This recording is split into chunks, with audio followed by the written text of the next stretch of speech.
자, 오늘 이 주제를 가지고 신이나 지팡이를 가지지 말라라고 하는 주제를 가지고 좀 나누기를 원하는데요. 자, 우리 지난주에 이어서 주님은 그 복음 전도의 대상을 어디로 한정했습니까? 갈릴리 지역으로 한정했죠. 그래서 그 지역에 잃어버린 양, 멀리 있는 게 아니라 가까이 있었습니다. 그들을 대상으로 단기 선교를 파송하는 장면 중에 있다. 주님은 복음 전도의 현장에서 두 가지를 말씀을 해요. 어떤 자세로 사역을 해야 될 것인가. 여러분, 이 자세와 태도는 어떤 행위를 가지기 이전에, 액션을 가지기 이전에 굉장히 중요한 겁니다. 근본적인 거예요. 그러니까 자세와 태도가 틀리면 그가 행위를 나타낼 때는 더 큰 문제가 일어나요. 그러니까 행위보다 더 중요한 게 뭐냐면 어떤 자세로 신앙생활을 하느냐, 어떻게 예수를 믿느냐가 굉장히 중요한 거죠. 그 다음에 하나가 뭐냐면, 그러면 가서 어떻게 의식주의 문제를 해결할 수 있습니까, 주님? 그거에 대해서 주님이 가이드를 해주는 장면이에요.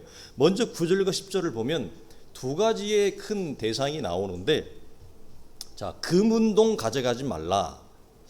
뭐 사실 근데 언뜻 보면 맞는 말인데 제자들이 금이 있었겠습니까? 아마 동도 있을까 말까 할 것 같은데, 금운동 가져가지 말라. 그리고 뭐 배낭이나 두벌 옷이나 신이나 지팡이까지도 가져가지 말라라고 하는 거예요. 자, 우리가 물어볼게요.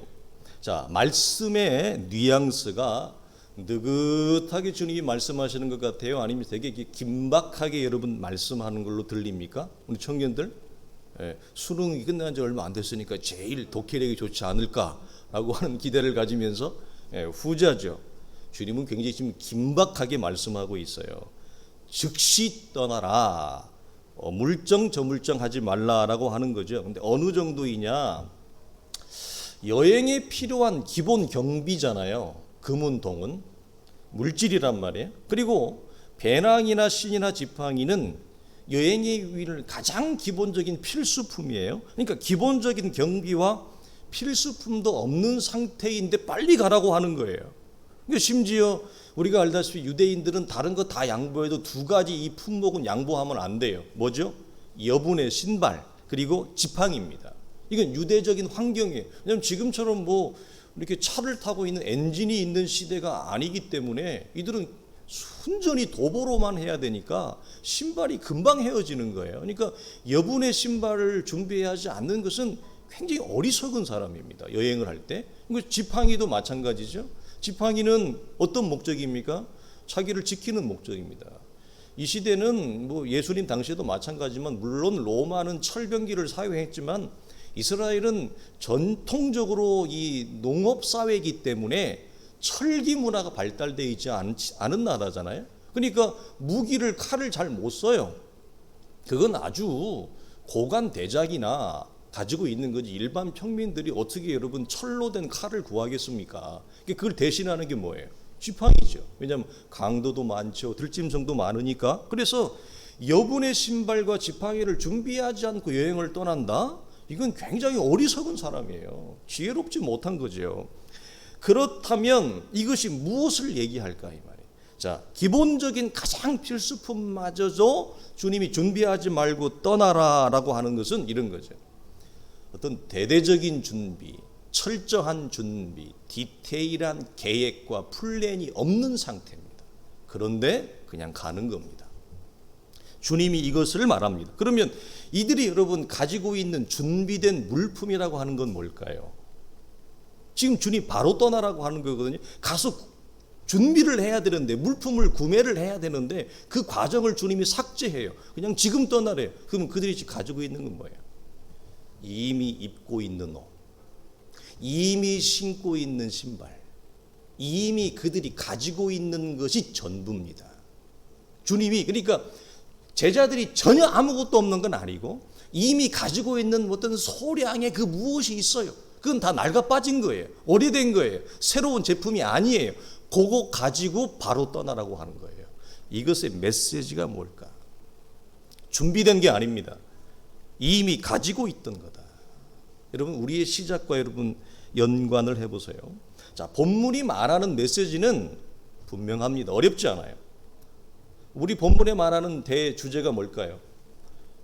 너의 자원을, 나의 자원을 의지하지 말고 하나님의 자원을 신뢰해라 라고 하는 거예요. 이건 어렵지 않게 우리가 묵상할 수 있는 거예요. 요지는 간결해요. 교회 안에서 자란 성도가, 어떤 성도가 이 주제를 모르겠습니까? 나를 의지하지 말고 하나님을 의지하라. 어릴 때부터 들어왔던 건데 이걸 누가 모르겠습니까? 그러나 문제는 뭐예요? 그 신앙적인 이 메시지를 우리의 현실에서 누가 그것을 나의 것으로 끌어당기느냐의 문제죠. 그것을 누가 나의 것으로 성취하느냐의 문제예요. 여러분 기억하십시오. 시대는 갈수록 더 어려워질 것입니다. 자연현상이 그걸 이미 말하고 경제현상이 말합니다. 우리는 그거에 둔감하려고 하지만, 담대하려고 하지만 그것이 주는 메시지가 분명히 있습니다. 시대의 어려움과 상황은 호전되지 않을 것입니다. 그러면 그 속에서 기독교인이 가지고 있는 삶의 무기와 능력은 뭐예요? 지난주에 나누었습니다. 교과서적인 믿음을 가지고는 이런 형국과 이런 시대에는 여러분 예수 잘 믿기 어려워요. 이제는 실제의 문제예요. 그 교과서적인 성경 안에 있는 기독교의 지식과 진리의 말씀이 어떻게 내 삶의 안에서, 내 삶의 자리에서 풀어내느냐, 어떻게 그것이 내 삶에서 나무가 되어지고 열매가 되어지고 풍성한 숲이 되어지느냐의 문제예요. 그것이 우리가 싸워야 될 관건이에요. 뭐 앉아서 이 말씀이 옳다, 저 말씀이 맞다, 틀리다, 이런 시대는 지나갔어요. 이제는 한국 사회는 여러분 대단히 광범위하게 기독교적인 지식이 다양한 채널을 통해서 시대 가운데 이제는 공개되어지는 시대예요. 홍수가 밀려드는 시대예요. 기독교적인 지식과 내용이. 그 속에서 우리가 싸워야 될 싸움은 이제는 내용과 지식과 정보를 누가 더 많이 가지고 있느냐의 싸움이 아니라 어떻게 그것이 나의 삶의 자리에서 요셉의 가지가 담장을 넘어가듯이 담장을 넘어가는 나무가 되고 가지가 되고 열매가 되느냐, 그 싸움이죠. 이제는 지식의 많고 적음의, 정보의 많고의 적음의 시대가 아닌 것입니다, 여러분. 그러니까 오늘 이 말씀도 마찬가지예요. 특별히 여러분 우리처럼 제로 베이스에서 교회를 시작해야 되는 처지에 있는 우리들에게는 이 문제는 절박한 것입니다. 저는 이 말씀을 준비하면서 이 제자들을 지금 아무것도 준비된 것 없는데 이미 가지고 있는 다 떨어진 옷, 동전 몇 개 있는 게 다일 텐데, 헤어진 신발 그게 다일 텐데 주님이 그거 준비하지 말고 있는 것까지 그대로 가라. 이 말씀 앞에 저는 무엇을 보았냐면 우리 교회의 시작과 똑같다. 우리가 교회를 시작할 때의 형국과 똑같다. 우리가 여러분 뭐 대대적인 준비를 했습니까? 우리가 뭐 세부적인 아주 디테일한, 누가 봐도 혀를 찰 만한 여러분 그런 계획과 플랜을 가지고 시작했습니까? 우리는 심지어 상가 보증금도 없지 않았습니까? 여러분 우리의 준비란 것이 무엇이었습니까? 우리는 대대적인 준비가 아니었습니다. 대대적인 디테일한 계획이 아니었습니다. 무엇이었습니까? 오직 하나님을 신뢰하고 기대하는 것, 그게 우리의 준비의 전부였어요. 근데 하나님은 제자들에게, 우리에게 뭘 요구하냐면 그걸 요구하시는 거예요. 그걸 우리에게 바라시는 거예요. 그렇죠? 이 부분을 여러분 뒤에가 좀 더 나누겠습니다. 사역의 현장에서 직면해서 사역을 하다 보면 여러분 다 고민을 할 것입니다. 여러분 이게 근데 얼마나 큰 축복인지 아십니까? 여러분이 기존 교회에서 편안하게, 물론 기존 교회도 갈등이 있어요. 세상에 갈등 없는 교회는 없으니까. 그렇지만 기존 교회에서 여러분이 만약 신앙생활을 했다면 이렇게 새로운 사역의 부름을 받아 하나님의 교회를 부르고 받드는 일에 우리가 뛰어들지 않았다면 결코 경험할 수 없는, 결코 알 수 없는 하나님의 은혜의 경륜과 세계를 여러분이 뭐죠? 맛보고 경험하잖아요. 그 가운데 직면하는 가운데 하나가 뭐죠? 굉장히 이전에 없던 고민과 갈등인데, 그 갈등 가운데 하나가 뭐냐? 열악한 환경이에요. 자원의 부족이에요. 결핍을 이 사역의 현장에서 고민하는, 일을 하고 있는 사람들의 갈등과 고민에, 우리가 이것이 조금 더 많았다면, 우리가 좀 사람이 더 많았다면, 우리가 뭐가 위치가 좋았더라면, 우리가 시설이 더 좋았더라면, 우리는 항상 환경적인 열악함과 자원의 부족과 결핍 때문에 일반적으로는 갈등과 고민을 해요. 거기에 대한 아쉬움을 가지고 있죠. 틀린 얘기가 아닙니다. 맞는 얘기입니다. 사역의 도구와 자원이 없다는 점, 이게 우리 하나의 갈등 구조예요. 그러나 여러분, 좋은 환경, 풍성한 자원이 있다고 해서 하나님의 일하심과 하나님의 역사하심을 담아낼 수 있을까라고 하는 부분을 우리가 하나님 앞에 기도하고 질문을 던져봐야 돼요. 그러니까 가난한 환경, 부족한 자원의 결핍 때문에 주의 사역과 부르심을 우리가 받들지 못하고 하지 못한다는 것은 우리가 하나님 앞에 변명할 수 없는, 핑계할 수 없다 이 말이에요. 보통은 우리가 어떻게 생각하냐면 자원의 부족, 결핍 때문에 우리가 이것을 못했다라고 항상 하나님 앞에 항변해요. 제가 많이 들었던 제 귀에 쟁쟁거리는 것 중에 하나가 어떤 멘트였냐면, 이게 되겠습니까? 이런 거예요. 우리가 뭐가 없는데, 우리가 이렇게 가난한데 우리 교회에서 그것이 되겠습니까? 이 소리예요. 여러분, 이 소리는 일반적으로는 우리가 동의할 수 있는 소리입니다. 그러나 하나님의 사람들, 성도에게는 여러분 동의할 수 없는 소리입니다. 우리는 여러분 가난한 환경과 부족한 자원 때문에 무엇을 이루어낼 수 없다? 그것은 하나님에 대한 무엇이 결핍되어져 있는, 하나님을 온전히 삶의 자리에서 신뢰하고 있지 못한다라고 하는 자기 인정이에요. 그 소리는 우리가 나누었어요. 우리의 싸움은 어떤 싸움이라고요? 혈과 육의 싸움이 아니에요. 자원과 부족, 환경의 풍성한 싸움이 아니라 이 제한되어져 있는 우리의 삶의 자리에, 이 광야 같은 삶의 자리에 하나님이 어떻게 나무를 피우게 할 수 있느냐의 싸움이라고요. 이게 우리 시대의 기독교 성도들이 가져야 될, 직시해야 될 싸움이에요. 만약 이 생각을 가지고 있지 못한다면 그 사람은 영적인 패배의식을 가지고 있는 거예요. 이런 생각에 사로잡혀 있으면 곤란해요. 이런 분들에게 이렇게 다시 권하고 싶어요. 처음부터 다시 말씀을 보십시오. 그리고 처음부터 다시 기도하십시오. 이 영적인 권면을 하고 싶어요. 어떤 다른 희한한 기독교적인 이벤트를 권하는 게 아니라 처음부터 말씀을 다시 보십시오. 처음부터 다시 기도하십시오. 이걸 권해주고 싶어요. 그리고 그 말씀과 기도의 시선 안에 무엇을 볼 것입니다. 다시 말씀과 기도를 잘 보면 무엇을 발견합니까? 가난한 누구를 발견할 것입니다. 연약한 어떤 사람을 볼 것입니다. 그게 누구입니까? 바로 우리입니다. 하나님을 온전히 신뢰하고 있지 못하는 연약하고 가난한 상태에 빠져 패배의식과 영적인 무기력과 무력함에 빠져 있는 내 비련한 영혼을 보아요. 무엇해서 말씀과 기도의 시선 안에서 그 상태에 있는 나를 본다는 거예요. 입술로는 하나님을 얘기합니다. 입술의 신앙이에요. 입술로는 하나님을 의지한다고 얘기해. 그러나 그 사람의 삶의 실상은 보면 하나님보다 풍성한 자원과 환경을 더 의지하고 있는 자신을 뭐하는 거예요? 보게 되어지는 거죠. 그 보는 것이 소망이에요. 그 보는 것이 우리의 인생과 신앙이 역전될 수 있는, 반전할 수 있는 뭐죠? 하나님의 은혜의 기회점이 되는 거예요. 은혜의 포인트가 되는 거예요. 그렇지 않으면 우리는 늘 패배의식에 사로잡혀서 어떻게 얘기하죠? 이것이 없어서 안 돼. 저것이 없어서 안 돼. 이렇게는 안 돼. 이렇게 얘기하는 겁니다. 이런 식으로는 안 되지. 환경과 조건이 부족한 것들만을 쭉 나열하는 패배의식에 빠진 자가 된단 말이에요. 여러분, 패배의식은 반드시 무엇을 나오냐면 영적인 여러분 컴플레인을 해요. 원망. 그리고 원망과 더불어 동시에 나오는 열매가 뭐냐면 영적으로 여러분 무너져요. 영적으로 무기력해요.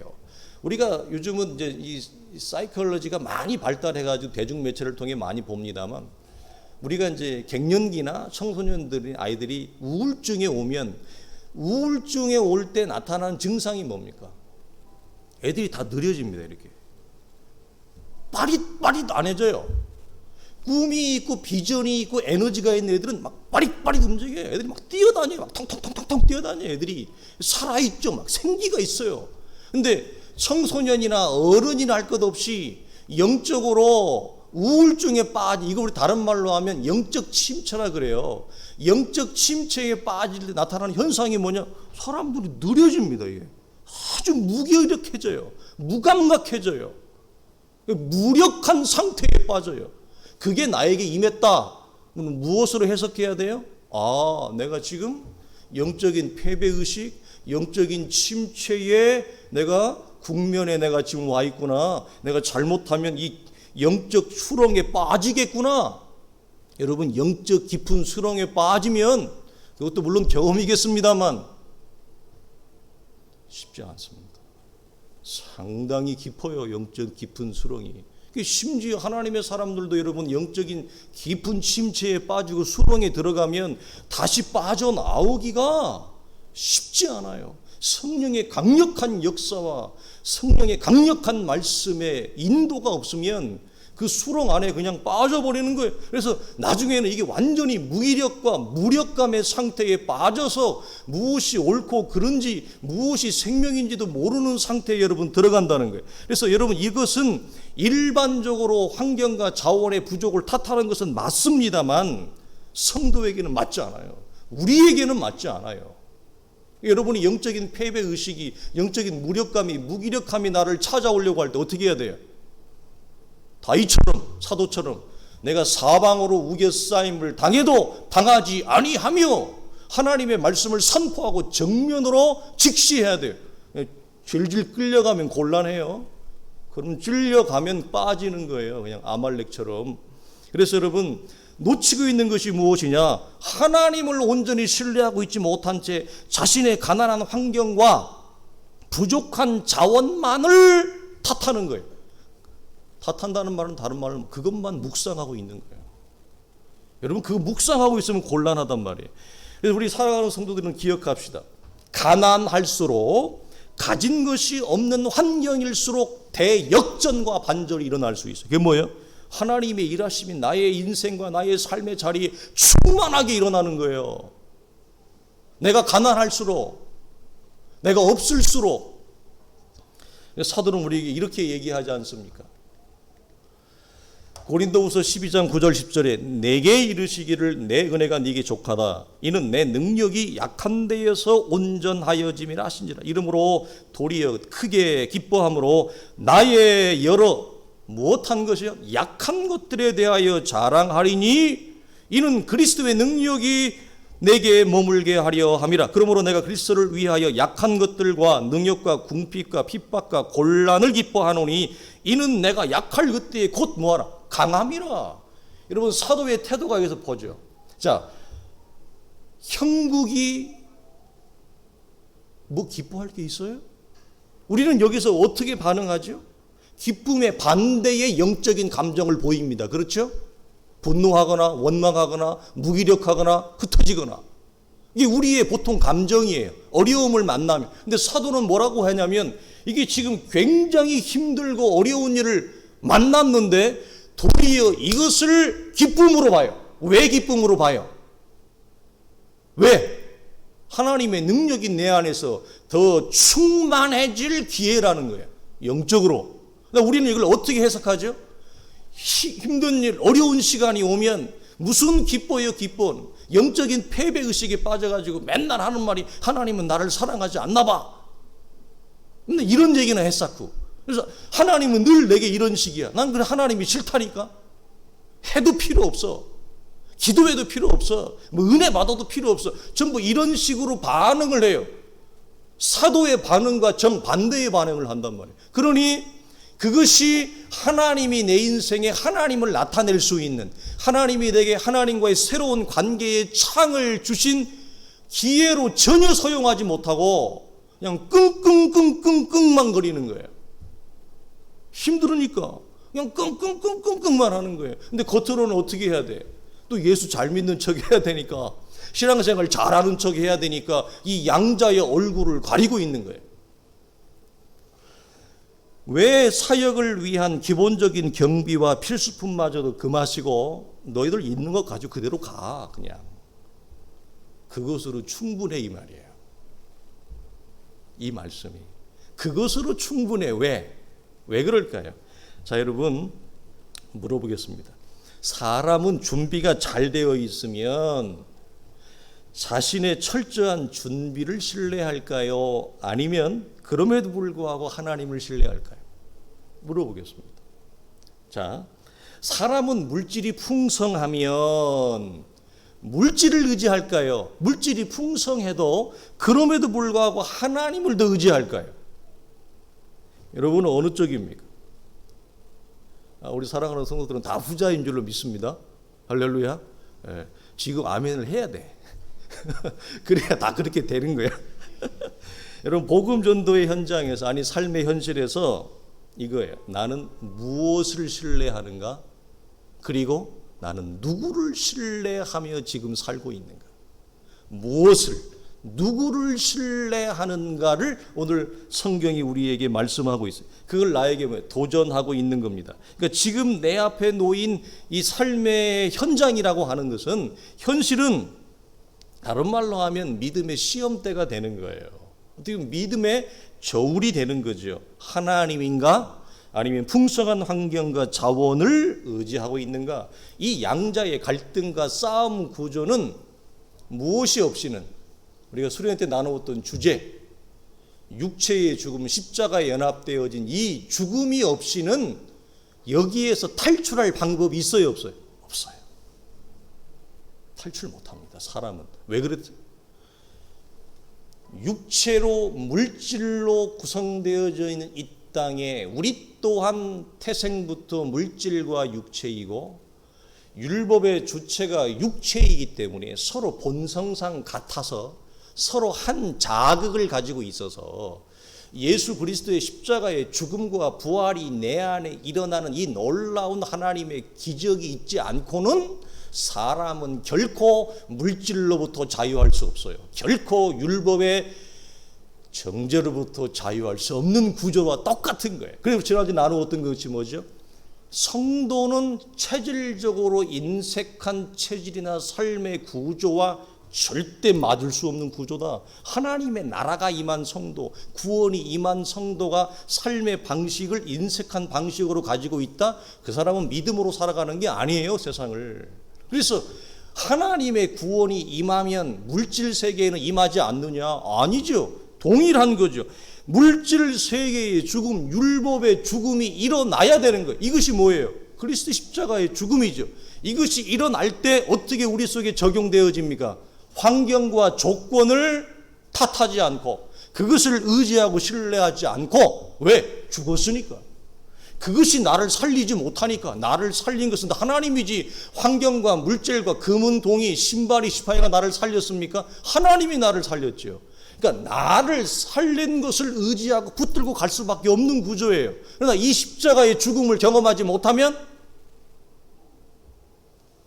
말은 입술로는 뭐 이렇게 얘기하는데 실제는 뭐예요? 금은동을 이제 질질질 끌려가는 거죠. 금은동에 이렇게. 이 구조가 어떻다? 평생 우리의 삶의 갈등 구조로 나타날 수밖에 없는 거예요. 그래서 여러분, 이 구조는 포기의 개념이 아니에요. 너는 각기 나를 따라오려거든 자기를 부인하고 그 부인을, 한국 번역 성경이 잘못되어서 한국 성도들은 그걸 부인과 포기의 개념으로 이해를 해요. 여러분, 십자가의 죽음은 부인과 포기의 개념이 아니에요. 뭐 이렇게 내려놓는다, 뭐 더 내려놓음, 이런 구조가 아니에요. 성경은. 그건 어디에서 나온 겁니까? 그러면 내려놓음, 부인, 포기는 그건 인본주의의 산물이에요. 그리고 일반 종교 철학의 산물이에요. 그건 기독교가 말하는 기독교의 구조, 복음의 구조는 내려놓기는 뭘 내려놔요? 우리가 내려놨죠? 그 다음날 다시 또 주워요. 포기했죠? 그 다음날 또 포기 안 돼요. 자, 제 말이 맞아요? 틀려요? 우리가 다 그래요. 도저히 안 되니까, 이렇게도 안 되고 저렇게도 안 되니까 그냥 포기했다는 거예요. 그럼 그 다음날 그 포기가 되냐고요. 다시 살아있지, 걔 포기는. 실컷 이제 은혜 받아가지고 잠깐 이렇게 좀 거리를 띄었어. 죄의 세력과 거리를 이렇게 좀 벌려놨어요. 그 다음날 가면 바로 또 딱 붙어 있죠. 부인 포기 평생 내려놓아 보세요. 안 돼요. 이걸 그럼 우리가 일소에 정리할 수 있는 게 뭐예요? 예수 그리스도의 십자가의 죽음과 함께 네가 죽은 줄을 알지 못하느냐? 성경은 이걸 이미 과거적으로 선언하고 있단 말이에요. 그러니까 입술로는 예수를 믿는다고 하지만 내가 십자가의 죽음 앞에 이미 죽어버린 내 자아가, 나라고 하는 인생이, 본성이, 육체가, 존재가 이미 죽어버린 과거적 산물이요 존재라고 하는 것을 신앙생활하면서 경험한 적이 없어요. 근데 입술로는 다 예수를 믿는다고 하는데, 그래서 우리가 기도할 제목이 뭐예요? 그 말씀이 선언하고 있는 그 말씀이 하나님 나에게 성취가 되게 하여 주시옵소서. 그럴 때 우리에게 찾아오는 힘이 뭐죠? 환경과 자원을 의지하지 않고 하나님의 일하심, 무엇함에도 불구하고 부족하고 연약함에도 불구하고 하나님의 일하심이 나의 삶 가운데 역사되어지는 거. 그런데 내가 가난해요. 주어진 환경과 조건, 도구가 없어요. 그럴수록 뭐한다? 기뻐한다. 왜? 내가 나타나지 않고 하나님이 더 충만하게 나타날 수 있는 기회니까. 하나님의 일하심이 충만하게 임할 수 있는 하나님의 은혜의 포인트입니다. 놓치지 말아야 됩니다, 이 사실을. 자, 여러분, 이렇게 될 때 하나님을 신뢰하는 문제와 우리를 부르셔서 하나님이 일하시는 사역의 목적이 서로 딱 일치가 돼요. 하나가 돼요. 나뉘지 않고. 이게 무슨 말일까요? 자, 만약 사람들이 흔히 얘기하는 성공적인 사역이 이루어졌어요. 그 모든 사역의 결과는 하나님 때문이에요? 아니면 내가 준비를 잘해서 내가 실력이 있고 똑똑해서 그래요? 하나님을 신뢰하는 문제와 나를 부르셔서 나를 통해 일하시는 하나님의 사역의 목적이 서로 나뉘지 않고 하나라는 얘기를 설명하고 있는 거예요.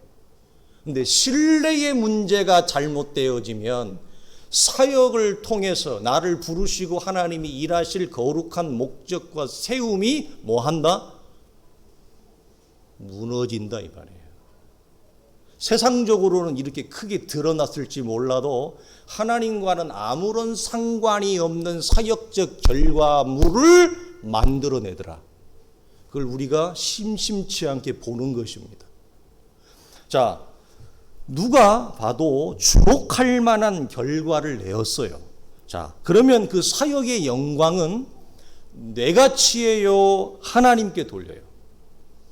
우리는 입으로는 다 하나님을 얘기하지만 실제 취하는 건 자기가 취합니다. 실제는 자기가 똑똑해서 그렇다고 얘기합니다. 실제는 지가 설교 잘해가지고 그렇다고 생각합니다. 실제는 지가 목회를 잘해가지고 그렇다고 생각을 합니다. 실제는 내가 실력이 있어서 그렇다고 생각을 합니다. 입술로는 뭐라고 브라브라 하지만 실제 영광은 지가 다 먹어요. 이걸 우리가 아는 무리바 사건, 하나님이 모세를 불러서 모세가 여러분 가나안 땅에 왜 못 들어갔죠? 이 무리바 사건 때문에 그래요. 하도 이스라엘이 불순종하니까, 하도 하나님 앞에 모세 앞에 나와서 모세를 그냥 컴플레인 하니까 오늘도 마찬가지. 또 마실 물이 없다는 거죠. 왜 우리를 구원해가지고 이 생고생을 하게 하냐. 그러니까 모세가 부름받은 지 얼마 안 돼가지고 이제 출애굽한 지 얼마 안 됐거든요. 이 보고 있으니까 이스라엘의 형국이 너무너무 이게 진짜 짜증이 나는 거예요. 그래서 모세가 화가 나가지고 하나님이 주신 지팡이를 가지고 뭐 했어요? 반석을 쳐버렸어요. 화를 낸 거예요. 분노를 냈어요. 그러면서 뭐라고 얘기했죠? 내가 너희를 위하여 물을 내랴?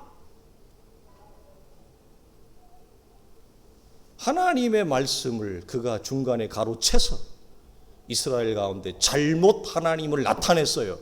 그 일로 인하여 하나님이 모세에게 뭐라고 하죠? 너는 이스라엘 앞에 내 영광을 도적질하였느니라. 누가 너보고 그 자리가 하나님의 영광을 드러내고 나타내는 자리지, 그 자리가 내 영광을 갈취하고 도적질하는 자리로 내가 너를 세웠느냐? 너는 이 일로 인하여 가나안에 들어가지 못하리라. 여러분, 우리가 하나님을 신뢰하는 이 문제에서 실패하면 누가 봐도 성공적인 사역, 누가 봐도 주목할 만한 사역적 결과를 냈다 할지라도 실제 그 안에 들어가서 보면 인간이 왕노릇하고 있는 거예요. 사람이 왕노릇하고 있는 거예요. 하나님의 왕국이 아니라 목사의 왕국이 되어지는 거예요. 아니면 어떤 장로의 왕국이 되어지든가. 여러분, 그런 교회가 이 땅에 여러분 많아요. 가서 보세요. 그 교회를 좌지우지하는 사람이 누군지, 하나님의 말씀이 그 교회를 좌지우지하는지, 하나님의 영광이 그 교회를 좌지우지하는지, 아니면 목사 한 사람, 장로 한 사람이 그 교회를 좌지우지하는지 보세요, 가서. 이게 전부 다 어디에 실패한 겁니까? 하나님을 신뢰함과 나를 불러서 하나님이 세우실 그 부르심의 목적, 사역의 목적이 서로 어긋진 거예요. 거기에서 오는 부작용입니다. 자, 그래서 사도는 이렇게 얘기합니다. 형제들아, 내가 당한 일이 도리어 복음 전파에 진전이 된 줄을 너희가 알기로나 어떤 이들은 부귀와 분쟁으로, 어떤 이들은 착한 뜻으로 그리스도를 전파하니 그러면 무엇이냐? 거칠애로 하나 참으로 하나 무슨 방도로 하든지 전파되는 것은 그리스도니 이로써 나는 기뻐하고 또한 기뻐하리라. 지금도 전과 같이 온전히 담대하여 살든지 죽든지 내 몸에서 그리스도가 존귀하게 되려 하나니 이는 내게 사는 것이 그리스도니 죽는 것도 유익함이라. 아멘 아닙니까? 여러분, 내게 당한 일이 도리어 복음 전도의 진보가 됐다. 근데 지금 상황이 어떤 상황이에요? 좋은 환경이에요? 지금 사도는 감옥에 있어요. 지금 얼마나 열악하냐? 사역을 할 수가 없어요. 감옥에 갇혔거든요. 그럼 어떻게 사역이 됩니까? 어떻게 그리스도가 전파됩니까? 그런데 감옥에서 빌립보 교회가 세워지는 거예요. 그럼 누가 이걸 보고 바울이 했다고 얘기할까요? 하나님이 했다고 얘기할까요? 하나님이 하신 거죠. 바울은 지금 열악한 환경, 감옥에 갇혀 있단 말이에요. 그럼 뭘 할 수 있겠어요?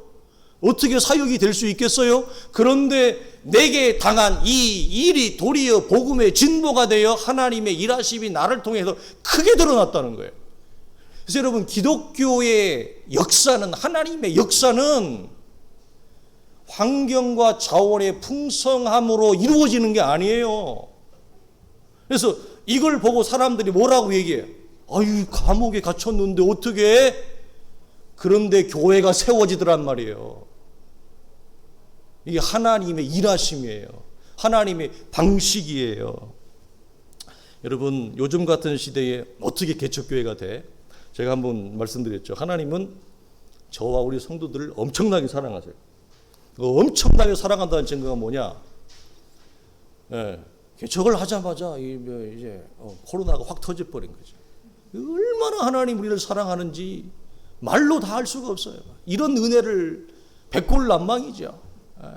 제가 한 번 더 얘기했으면 정말 몇 년을 유학하려고 하늘의 비행기를 갈 때마다, 그 김포공항에서 비행기를 갈 때마다 제가 비행기 그 꼬리 날개를 보면서 늘 기도했습니다.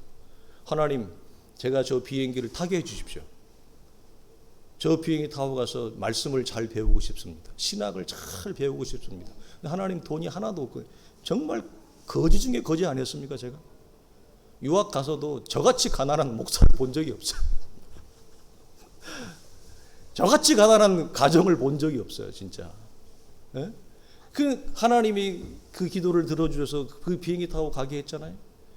근데 하나님이 얼마나 나를 사랑하시는지, 1월 달에 갔는데 11월 달에 IMF가 팍 터져가지고 온 유럽의 한국 사회가 다 붕괴되고 다 무너지고, 국책은행만 빼놓고 국민은행 할 것 없이 뭐 이런 시중은행은 다 철수해버리고, 등록금은 2배, 2.5배가 돼버리고, 얼마나 사랑하시는지. 이게 뭘 말하는 거예요? 내게 당한 일이 도리어 복음의 진보가 되어지는. 하나님을 신뢰하게 하시고 나를 통해 하나님이 부르신 그 부르심의 목적이 부합되는 하나님의 사람으로 세울 수 있는 새로운 기회의 창이요, 관계의 문이요, 이런 거예요. 그럴 때 우리는 뭐죠? 더 큰 하나님의 사람으로 우리가 서 있는 자리에 서 있는 거 아닙니까? 우리가 창세기 39장에 보면 한 사람 더 나오잖아요. 요셉이 옥에 갇혔으나 여호와께서 요셉과 함께 하시고 그를 범사에 형통하게 하셨다. 자, 이 말씀에서 가진 우리의 불만은 무엇입니까? 하나님은 내가 이럴 줄 알았어요. 아니, 유학 가기 전에 내가 유학 갔다 오고 나서 IMF가 터지게 하셔야지. 우리가 교회가 다 세워지고 짱짱하게 세워지고 200가정 300가정이 되어지고 난 다음에 코로나가 오게 해야지. 하나님은 꼭 뭐죠? 먼저 기름을 쳐보세요. 그리고 거긴 자빠져. 꼭 넘어져. 아니, 감옥에 들어가서 형통하면 뭔 소용이에요 그게. 왜 꼭 고난이 찾아온 후에 이렇게 얘기하는 거예요. 상처를 있는 대로 다 주고 나서 나중에 가가지고 내가 미안해 이러는 거예요. 그럼 준 상처는 어떡하라고, 이 왼수 같은 남편아. 상처를 수도 없이 해놓고 나중에 철 들어가지고 이제 미안해 여보 내가 잘못했어. 지금이라도 내가 사랑하며 살게. 왜 꼭 그런 식으로 하냐는 거죠.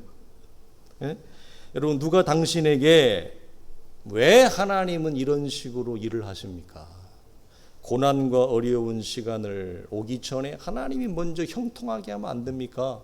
여러분 물어본다면 여러분 어떻게 여러분 대답하시겠습니까? 첫째 이겁니다.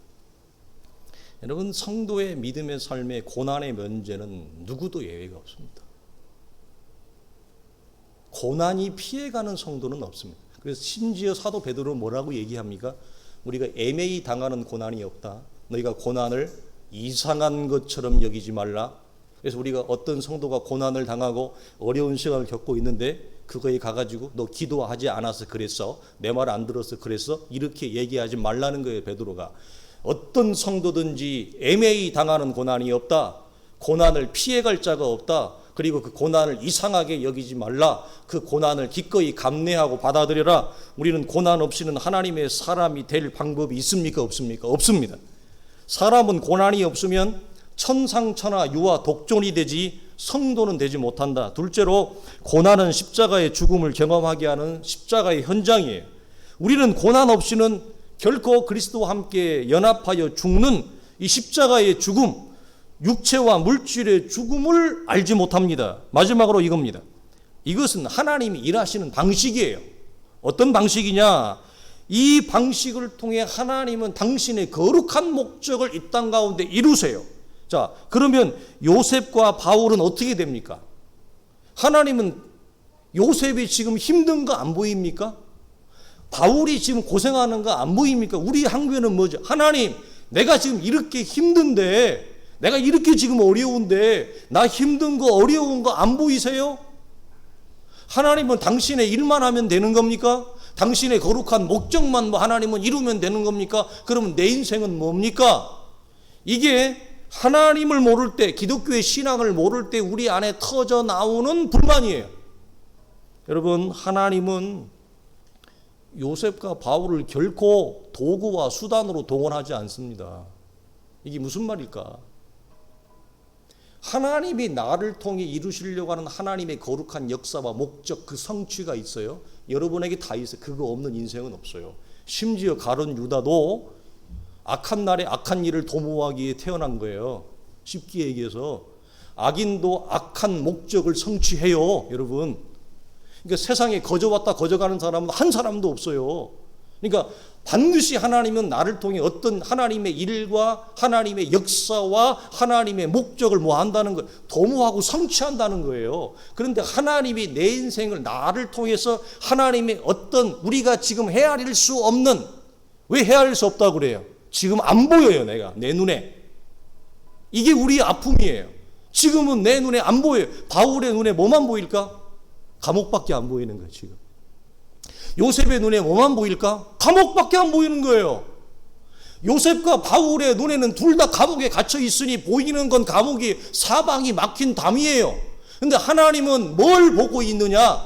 요셉과 바울이 감옥에 갇혀 있는 그 형국을 보는 것이 아니라 요셉을 통해, 바울을 통해 하나님이 장차 이루실 하나님의 거룩한 구원의 목적, 그걸 바라보고 있어요.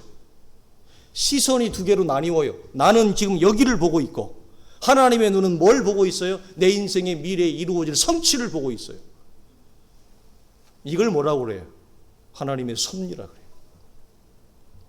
하나님의 섭리는 하나님의 시선으로, 하나님의 시각으로 내 인생을 보는 겁니다. 그래서 하나님이 나를 통해 이루실 하나님의 거룩한 목적과 섭리가 이루어지기 위해서는 반드시 전제될 게 있어요. 그게 뭐예요? 요셉을 요셉 되게 하는 거예요. 바울을 바울 되게 하는 거예요. 그래서 하나님의 목적은 요셉을 큰 요셉으로 만들어 그의 인생을 통해 하나님의 큰 일을 도모하는 거예요. 그래서 하나님의 큰 일이, 하나님의 목적이 서로 나뉜다 안 나뉜다? 나뉘지 않아요. 하나님의 목적은 여러분 한 사람 한 사람, 여기 있는 사람. 그런데 나를 향한 하나님의 그 목적이 충만해지면 나를 통해 무엇이 나타나요? 하나님의 충만한 사역적 결과와 목적이 나타나는 거예요. 그래서 하나님은 우리를 도구와 수단으로 부르지 않고 하나님의 거룩한 목적 자체로 부르는 거예요, 우리를. 그래서 사역적 결과가 따로 있고 하나님의 목적은 그 결과에 충실하니 나는 그저 동원되어지는 도구와 수단에 불과하다. 천만의 말씀. 하나님의 도구와 수단이 아니라 우리가 하나님의 목적인 것입니다. 그런데 그 목적이 내 안에 때가 차고 충만해지면 무엇이? 애굽의 총리가 되어 이스라엘 백성을 구별하여 그 대환란 가운데도 고센 지역의 자기 백성을 구원하는 애굽의 총리가 되어지는, 하나님의 구원의 역사가 펼쳐지는 하나님의 사역적 결과, 요셉을 부르신 그 부르심의 목적이 성취가 되어지는 거예요. 근데 그 성취가 되어질 때 요셉이 어떤 모습이에요? 감옥에 앉아서 한탄하고 힘들어하고 아무것도 보이지도 않고 나는 이제 끝났구나, 죽었구나, 이 모습이에요? 아니에요. 요셉은 충만해 있습니다. 그렇죠? 요셉은 충만해 있어요. 하나님의 충만함이 요셉의 삶 가운데 이루어지니까 그를 통해 무엇이 일어난다? 하나님의 충만한 역사가 일어나는 거예요. 여러분, 이 사실을 놓치지 마세요. 우리는 이 사실을 배제한 채 사람들은 주어진 환경과 조건, 이 부족한 환경, 가난한 환경만을 묵상하며 패배의식에 빠지고, 누가 패배의식에 빠지라고 그랬어요? 자기가 혼자 빠지는 거지. 우리가 뭐 들어 밀었어요? 자기가 혼자 넘어지는 거지. 그리고 그 안에서 무기력하고 불평하고 원망하고 그런 상태에 있지 마십시오. 그렇다는 건 뭘 의미합니까? 나는 지금 하나님을 응시하고 있지 않고 내 삶의 부족함만을 응시하고 있는 거예요. 여러분, 언제 우리가 돈이 있었습니까? 언제 우리가 자원이 있었습니까? 이건 제가 늘 저에게 하는 얘기입니다. 제가 뭐 살아오면서 언제 돈이 있었습니까? 언제 뭐 자원이 있었습니까? 뭐 백이 있었습니까? 뭐가 있었습니까? 오직 바라보는 분은 하나님밖에 없었어요.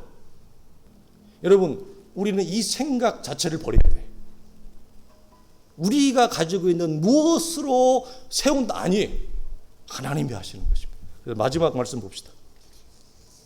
주님이 이렇게 내가 너희를 전대와 배낭과 신발도 없이 보내었을 때에 부족한 것이 있더냐?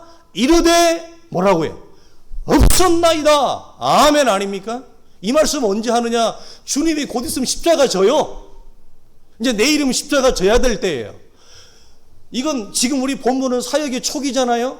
저건 저 뒤에란 말이에요. 주님이 이제 다 모아놓고 마지막으로 옛날 회상하면서 추억하면서 묻는 거예요. 얘들아, 내가 너희를 보낼 때 아무것도 없이 그냥 보냈잖아. 그러니까 너희들 굶었니? 부족한 것이 있더니? 그러니 뭐라고 해요? 제자들이, 아니요 주님, 부족한 것이 없었나이다. 왜? 하나님이 그들의 부족을 채웠으니까. 그들은 하나님이 삶의 사역의 전부였어요. 다윗이 뭐라고 얘기합니까? 여호와는 나의 목자시니 내가 부족함이 없나이다. 이게 우리의 고백 아닙니까? 이 고백으로 우리 성도들이 이 무더운 폭염을 잘 이겨내시고 주의 교회를 잘 섬길 수 있기를, 신앙생활을 하나님 앞에 기쁘게 할 수 있기를 주의 이름으로 축원합니다. 기도하겠습니다. 하나님 아버지 감사합니다. 우리의 연약함과 우리의 무지함과 우리의 결핍을 하나님 무엇으로 말할 수 있겠습니까? 걸어가신 주님, 내가 연약할수록, 내가 가난할수록, 내가 실력이 없을수록, 아무도 나를 알아주지 않을수록 그리스도가 내 안에서 존귀 되어지며 오직 전파되는 것은 그리스도니 내가 사나 죽으나 내 몸에서 그리스도가 존귀하게 되려 하려 함이라. 이 고백이 우리의 고백이 되게 하옵소서. 우리 주 예수님의 이름으로 기도하옵나이다. 아멘.